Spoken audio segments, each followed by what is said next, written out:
일본이 망할 거라는 예언 들어봤어? 요즘 일본 젊은 층 사이에서 퍼지고 있는 말입니다. 최근 우리는 일본의 한 할머니가 내뱉은 예언이 현실이 되어가는 광경을 보고 있습니다. 누구도 예상 못했던 쌀값 폭등, 엔저 현상과 취업난, 갈수록 고조되는 지진과 매년 여름 강타하는 초거대형 태풍까지, 그리고 미국의 관세 정책으로 인한 일본의 멈추지 않는 붕괴 조짐까지, 그리고 지금 일본의 수백 명의 젊은이들이 어렵게 들어간 회사를 그만두고 이 나라를 떠나겠다고 선언하고 있습니다. 대체 무슨 사연인지 지금 바로 비디오를 재생해 보겠습니다. 잠깐 1초밖에 안 걸리는 좋아요 버튼을 눌러주시면요. 비디오가 잘 돌아간대요.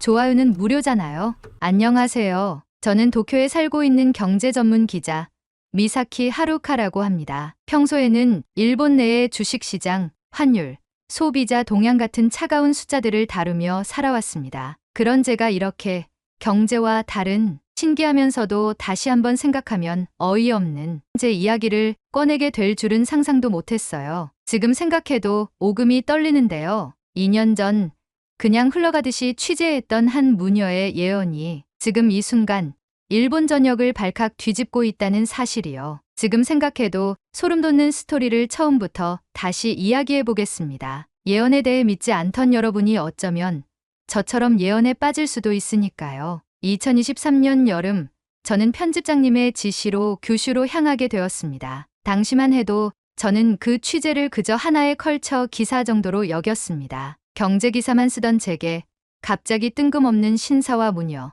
그리고 일본의 위기라는 키워드가 주어진 거였거든요. 하루카, 규슈 어딘가에 있는 무녀가 우리나라가 망한다는 예언을 했다고 하더라고. 그런데 그쪽 지역에서는 좀 신통방통한 무녀인가 봐. 요즘 사람들 자극적인 거 좋아한다고 하니까 가볍게 다녀와. 인터뷰가 별로라면 더 자극적인 예언 하나 던져달라고 해. 혹시 또 알아?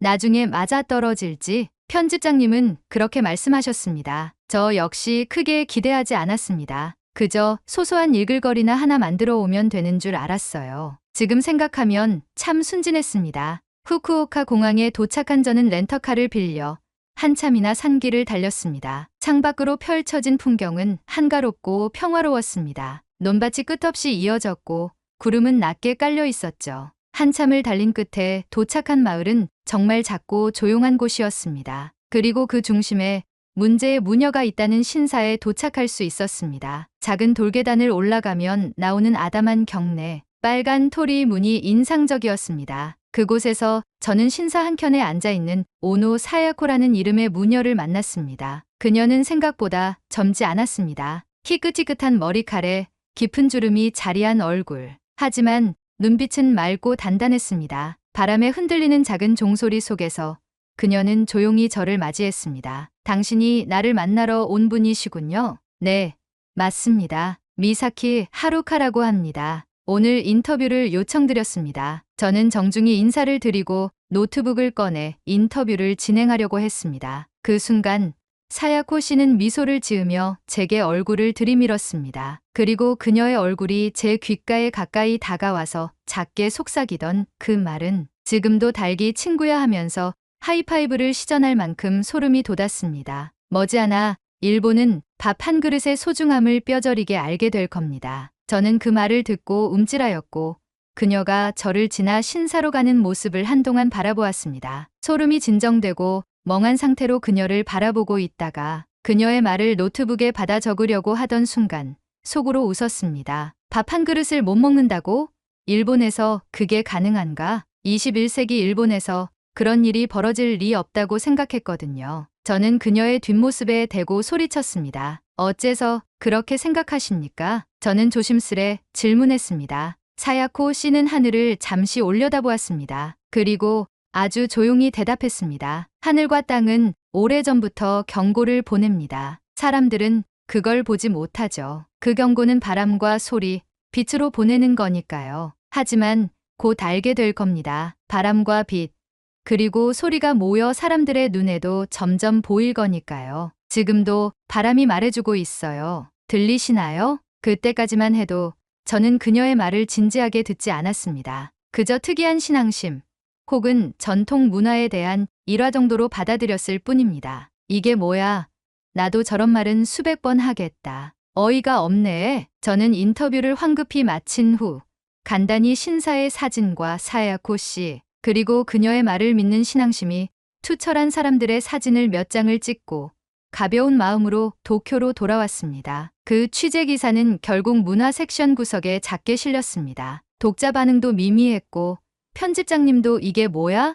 라고 말하며 코웃음을 치더니 역시 별다른 관심을 보이지 않았습니다. 저도 금세 잊어버렸습니다. 아니, 잊었다고 생각했습니다. 하지만 그해 여름부터 일본의 날씨는 심상치 않게 변하기 시작했습니다. 기록적인 폭염, 예상보다 짧고 강렬했던 장마, 잦은 태풍과 집중호우. 뉴스에서는 연일 농작물 피해를 보도했습니다. 벼들이 제대로 여물지 못해 쭉정이가 늘어났고 수확량은 급감했습니다. 2024년 가을 농림수산성은 공식 발표를 통해 일본 쌀 생산량이 10% 이상 감소했다고 밝혔습니다. 하지만 그때까지만 해도 사람들은 별로 심각하게 여기지 않았습니다. 어디까지나 일시적인 현상일 거라고 생각했으니까요. 쌀이야 일본 어디서든 살 수 있는 거라고 믿었으니까요. 그런데 2025년 봄 상황은 완전히 달라졌습니다. 쌀 가격이 치솟기 시작했습니다. 5kg짜리 쌀 한 포대가 평소 2,000엔 선이던 것이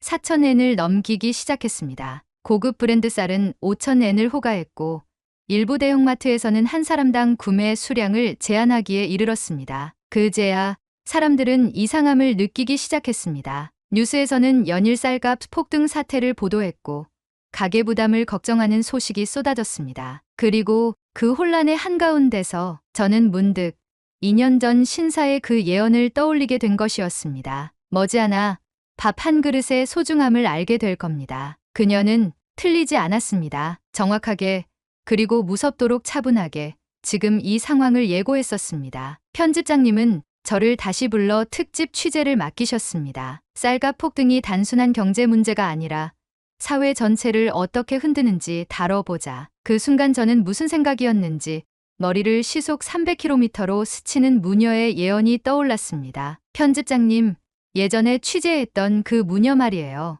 혹시 추가 취재해볼까요? 지금 생각해보니 상황이 얼추 맞아 떨어지는 것 같아서요. 편집장은 그 순간 소름이 돋아서 얼굴이 하얗게 질리며 말했습니다. 야, 너무 추운데? 당장 규슈로 가봐. 난 이전 기사를 찾아놓을 테니 연결지어서 기사를 내보자. 이건 대박 조짐이야. 저는 고개를 끄덕였습니다. 규슈로 달려가는 발걸음에서 이건 단순히 기사로 끝낼 문제가 아니라고 생각했습니다. 그리고 직접 확인하고 싶었습니다. 그녀가 정말로 무엇을 보았던 것인지, 그리고 그 예언이 끝나지 않았다면 지금 일본은 어디로 가고 있는 것인지. 저는 후쿠오카 공항에 도착하자마자 재빨리 렌터카를 수령하고 악셀을 밟았습니다. 2년 전 그 여름날 처음 발을 디뎠던 신사로 재빠르게 달려가기 시작했습니다. 렌터카를 몰고 산길을 달리면서도 저는 자꾸만 두근거리는 심장을 진정시키려 애썼습니다. 창밖 풍경은 여전히 고요했지만 어딘가 모르게 공기가 무거워진 것 같았습니다. 그리고 마침내 작은 신사 앞에 다시 섰습니다. 그 순간 분위기가 심상치 않음을 느꼈습니다. 2년 전과 다르게 무겁고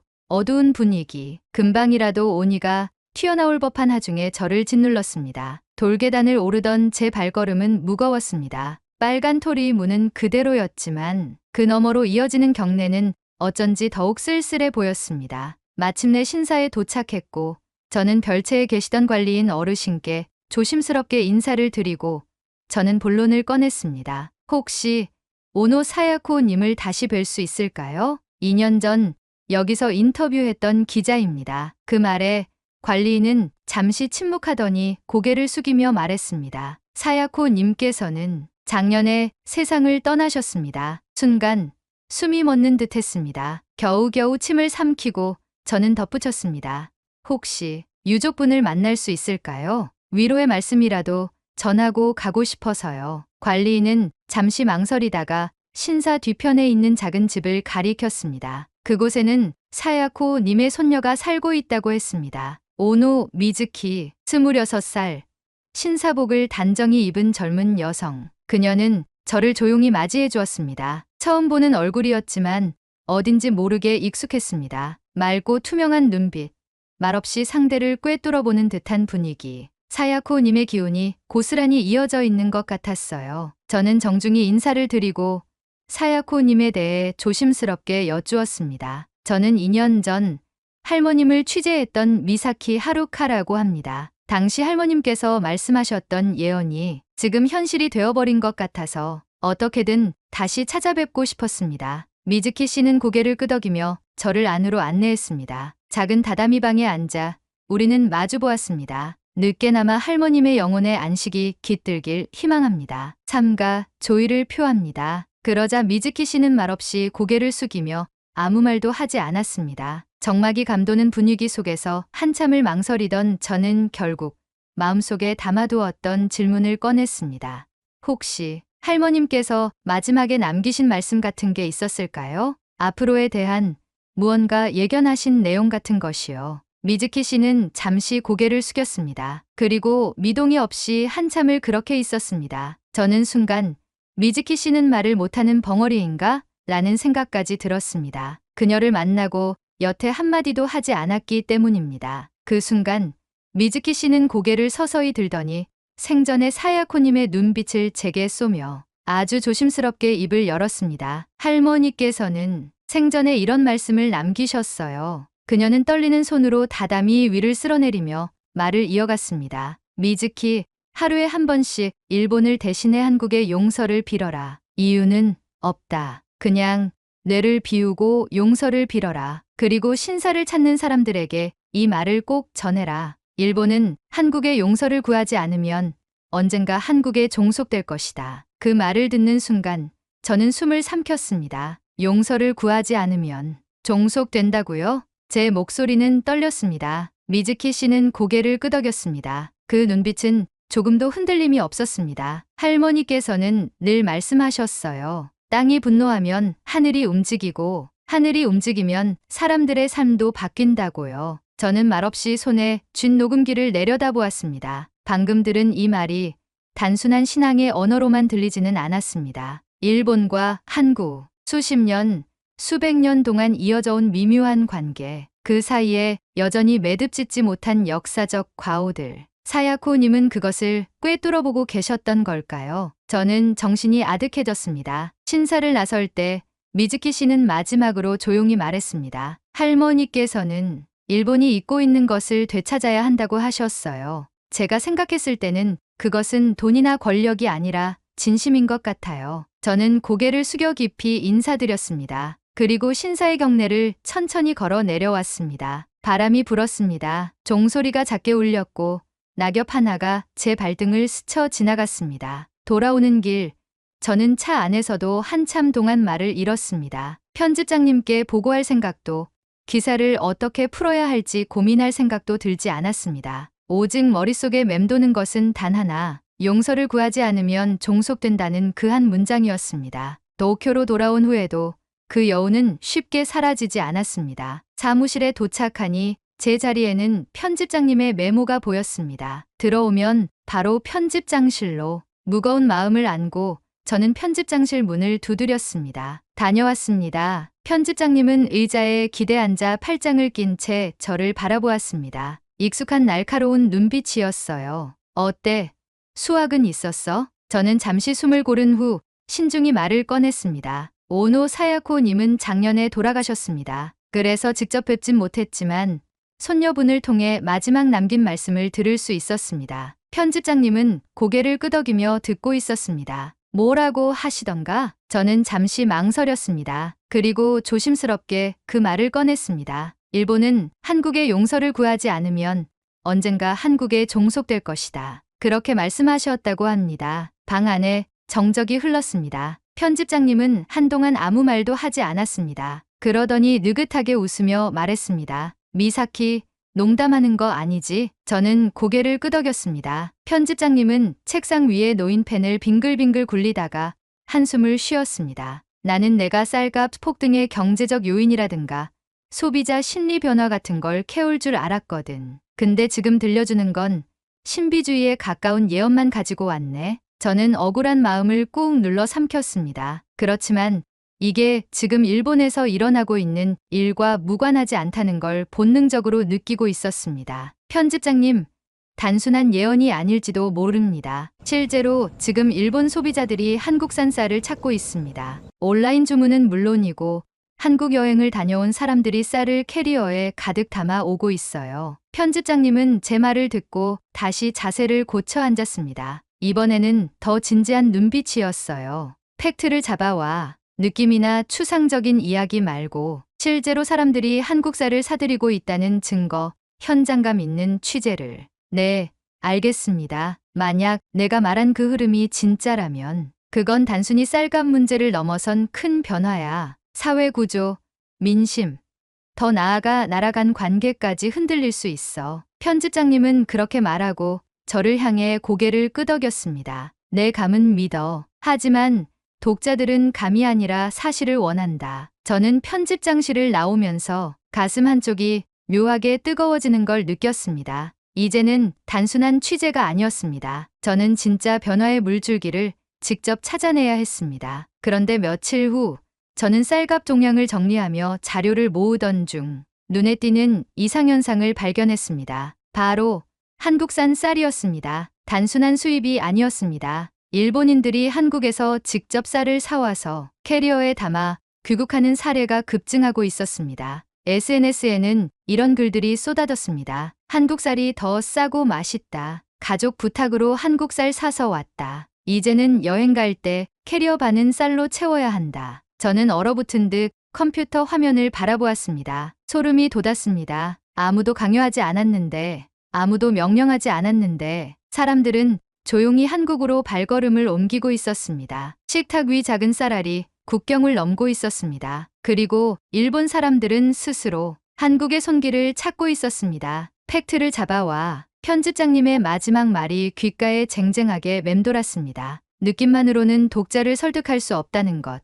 저도 잘 알고 있었습니다. 하지만 마음 깊은 곳에서는 이미 확신하고 있었어요. 지금 일본 사회에서 벌어지고 있는 변화는 단순한 숫자나 통계로는 설명할 수 없는 무언가라는 것을요. 그래서 저는 망설이지 않고 비행기 표를 끊었습니다. 목적지는 서울, 그리고 그 너머 한국의 논밭이었습니다. 김포공항에 도착한 순간 저는 약간 얼떨떨했습니다. 한국은 생각보다 따뜻하고 분주하고 그리고 활기찼습니다. 출입국장에는 일본어 안내문이 여기저기 붙어 있었고 길을 물어보면 한국인들은 어설픈 일본어로나마 친절하게 답해 주었습니다. 이렇게 가까운 나라였구나. 마음속으로 그렇게 생각하며 저는 취재 일정을 정리했습니다. 우선 서울 시내 대형마트부터 확인하기로 했습니다. 한국 쌀이 어떻게 팔리고 있는지, 그리고 일본인 관광객들이 실제로 쌀을 구매하는지 직접 눈으로 확인하고 싶었거든요. 서울 강남에 있는 대형마트에 들어서자 저는 그 규모에 먼저 압도당했습니다. 층마다 빼곡히 들어찬 식품 코너,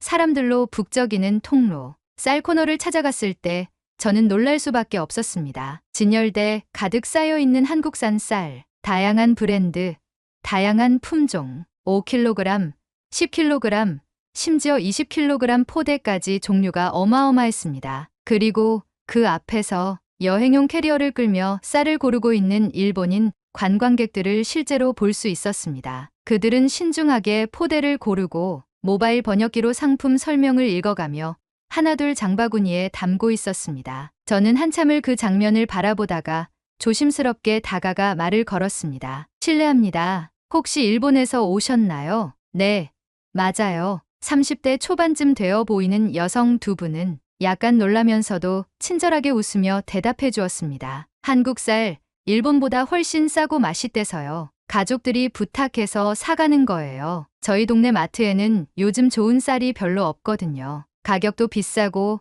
품질도 예전 같지 않고 그래서 한국까지 온 김에 좀 사가려고요. 그녀들은 너무나 자연스럽게 말했습니다. 한국 쌀을 사는 것이 마치 당연한 선택처럼요. 저는 순간 아찔했습니다. 이건 단순한 쇼핑이 아니었습니다. 일본의 식탁이 천천히 그리고 조용히 변하고 있다는 징후였습니다. 서울 취재를 마친 후 저는 곧장 지방으로 향했습니다. 실제 한국 쌀이 어떻게 생산되는지 직접 눈으로 보고 싶었기 때문입니다. 버스를 타고 몇 시간을 달려 도착한 곳은 경기도 이천이었습니다. 논밭이 끝없이 펼쳐진 그곳은 도시의 소음이 거짓말처럼 사라진 평화로운 풍경을 품고 있었습니다. 약속한 마을의 마을회관에 도착하자 50대 중반쯤 되어 보이는 사장님과 그의 아들이 저를 반갑게 맞아주었습니다. 사장님은 이영호님으로 젊은 시절 농업에 뛰어드신 분이고 그의 아들인 이지훈 씨는 아버지의 후계자로 벼농사를 하시는 젊은 농업 경영인이었습니다. 2대째 쌀을 생산하고 유통하는 구조로 돌아가는 농가였고 아들인 이지훈 씨는 유창한 일본어로 저를 맞이했습니다. 일본에서 오신 기자분이시죠? 어서 오세요. 네. 쌀 취재 때문에 왔습니다. 직접 생산 현장을 보고 싶어서요. 저는 그렇게 인사를 드렸고 사장님들은 웃으며 저를 논으로 안내했습니다. 이쪽이 저희 주 논입니다. 벼는 친환경 방식으로 재배하고 있어요. 이지훈 씨가 유창한 일본어로 설명해 주었습니다. 그는 태블릿 PC를 들고 있었습니다. 이 태블릿으로 논의 온도, 습도, 수분량을 실시간으로 확인할 수 있어요. 만약 수분이 부족해지면 자동으로 관계가 됩니다. 저는 놀라움을 감추지 못했습니다. 자동으로 물을 뿌린다고요? 네. 센서가 땅속에 설치되어 있어서 수분이 일정 수준 이하로 떨어지면 자동으로 관계 장치가 작동합니다. 이지훈 씨는 손쉽게 태블릿을 조작해 보여주었습니다. 그 화면에는 논의 상태가 일목요연하게 정리되어 있었습니다. 예전에는 논을 직접 밟아보고 감으로 판단했지만 지금은 데이터를 기반으로 관리합니다. 그래도 아버지는 여전히 흙을 손으로 만져보시죠. 그 말에 이영호 씨가 웃으며 덧붙였습니다. 논은 발로 다녀야 진짜지. 기계가 알려줘도 흙냄새 맡아봐야 마음이 놓여. 저는 두 사람의 모습을 보며 절로 미소가 지어졌습니다. 최첨단 스마트 시스템과 인간의 감각이 함께 논을 키우고 있었습니다. 이어진 방문은 소규모 도정장이었습니다. 새들농가는 벼를 수확하면 자체 시설에서 도정과 포장까지 직접 하고 있었습니다. 쌀을 수확해서 바로 이곳에서 껍질을 벗기고 세척하고 건조하고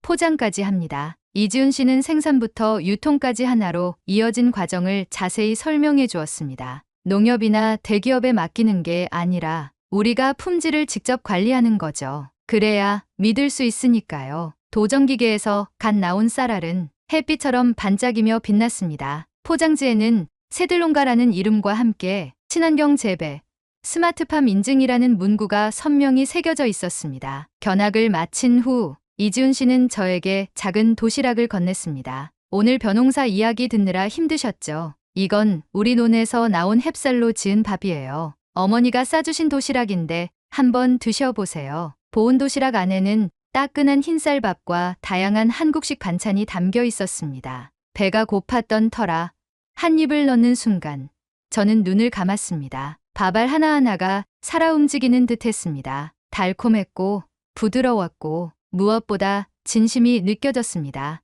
이래서 사람들이 한국쌀을 사가는 거구나. 저는 속으로 그렇게 생각했습니다. 제 반응을 보고 이영호 사장님은 말씀하셨습니다. 일본 분들이 우리 쌀 사가신다니까 저도 신기해요. 맛있게 드시면 그걸로 됐지 뭐. 그 웃음에는 계산이 없었습니다. 그저 자신이 키운 쌀이 누군가의 식탁을 채운다는 기쁨이 담겨 있었어요. 저는 가슴 깊은 곳에서 무언가 뜨거운 것이 올라오는 걸 느꼈습니다. 이천 취재를 마치고 서울로 돌아오는 길. 저는 생각이 많아졌습니다. 한국의 쌀값은 일본보다 저렴한데도 불구하고 살아생전 먹었던 밥들이 생각이 나지 않을 만큼 밥알들이 입안에서 춤을 추고 있는 현실 앞에 일본의 쌀값의 폭등이 경제 불균형을 야기시키며 이대로 가다간 정말 우리나라가 망할 수도 있겠다는 생각이 들면서 정말 예언이 현실화될 것이라는 공포감이 엄습했습니다. 사야코와 미즈키의 말을 심도 깊게 다루어야 한다고 생각했고 이를 증빙하기 위해 더 심층적으로 분석해서 기사화해야겠다고 생각했습니다. 일본으로 돌아가기 전 저는 처음엔 취재 메모만 정리할 생각이었습니다. 그런데 어느새 제 발걸음은 서울의 대형 마트의 쌀 코너를 향하고 있었습니다. 이천에서 먹었던 따뜻한 밥알이 제 머릿속을 헤집어 놓았기 때문입니다. 왜 SNS에 수많은 사람들이 한국 쌀을 포대기로 사오는지 충분히 이해하고 공감하고 동감할 수밖에 없었습니다. 저도 모르게 쌀 포대를 하나 또 하나 카트에 담고 있었습니다. 이영호 사장님의 2000쌀 5kg짜리, 또 다른 브랜드의 5kg짜리, 그리고 여주라는 지역의 쌀 5kg까지. 나도 결국 카트에 가득 담긴 쌀을 보면서 저도 모르게 웃음이 났습니다. 그러던 그 순간 이걸 어떻게 들고 가지? 라는 생각이 들었습니다. 하지만 걱정할 필요 없었습니다. 또 다른 제 손에는 봉투를 뜯지 않은 신상 캐리어가 들려 있었기 때문이었죠. 캐리어를 새로 하나 구입하고 그 안에 한국 쌀 포대를 차곡차곡 담았습니다. 이상하게도 그 순간 마음 한켠이 따뜻해졌습니다. 공항으로 가는 길, 저는 창밖을 바라보았습니다. 서울의 밤거리가 반짝였습니다. 도시의 불빛과 저 멀리 논밭에서 불어오는 바람이 어딘가 닮아있다는 생각이 들었습니다. 이번 취재는 기사 한 편으로 정리할 수 있는 그런 단순한 이야기가 아니었습니다. 저는 쌀을 따라왔지만 그 쌀 속에 담긴 사람들의 마음을 따라가게 된 것이었습니다. 그리고 어쩌면 사야코 님이 말했던 용서와 연결이란 것도 이렇게 작고 조용한 변화들 속에서 시작되는 것인지도 모르겠습니다. 저는 캐리어를 단단히 닫고 가볍게 숨을 들이마셨습니다. 김포공항에서 출발한 비행기가 도쿄 상공을 넘어설 때 제 가슴은 이상하리만치 무거웠습니다. 한국에서의 취재는 끝났습니다. 생각보다 훨씬 많은 것을 보고 듣고